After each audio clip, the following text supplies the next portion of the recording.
নমস্কার, আমি দেবযানী। কথা ও কবিতায় আপনাকে স্বাগত। আজকের কবিতা জীবনের হিসাব, কবি সুকুমার রায়। বিদ্য বোঝাই বাবু মশাই চড়ি শখের বটে, মাঝিরে কন বলতে পারিস সূর্যি কেন ওঠে? চাঁদটা কেন বাড়ে কমে, জোয়ার কেন আসে? বৃদ্ধ মাঝি অবাক হয়ে ফেল ফেলিয়ে হাসে। বাবু বলেন, সারা জনম মরলি রে তুই খাটি, জ্ঞান বিনা তোর জীবনটা যে চারি আনাই মাটি।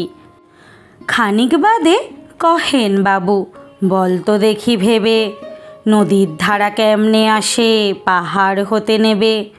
বল তো কেন লবণ পোড়া সাগর ভরা পানি? মাঝি সে কয়, আরে মশাই অত কি আর জানি?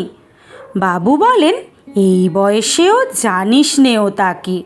জীবনটা তোর নেহাত খেলা, অষ্ট আনাই ফাঁকি। আবার ভেবে কহেন বাবু, বল তো রে বুড়ো, কেন অমন নীল দেখা যায় আকাশের ওই চূড়ো? বল তো দেখি সূর্য চাঁদে গ্রহণ লাগে কেন? বৃদ্ধ বলে, আমায় কেন লজ্জা দেছেন হেন?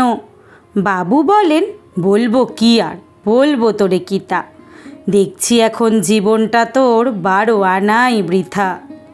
খানিক বাদে ঝড় উঠেছে, ঢেউ উঠেছে ফুলে। বাবু দেখেন নৌকাখানি ডুবলো বুঝি দুলে।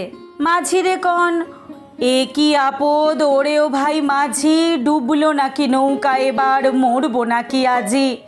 মাঝি শুধায়, সাঁতার জানো? মাথা নাড়েন বাবু। মূর্খ মাঝি বলে, মশাই এখন কেন কাবু? বাঁচলে শেষে আমার কথা, হিসেব করো পিছে, তোমার দেখি জীবনখানা 16 আনাই মিছে। আচ্ছা, কেমন লাগলো আমার কবিতা পাঠ? ভালো লাগলে দয়া করে লাইক, শেয়ার, কমেন্ট এবং সাবস্ক্রাইব করবেন। ধন্যবাদ।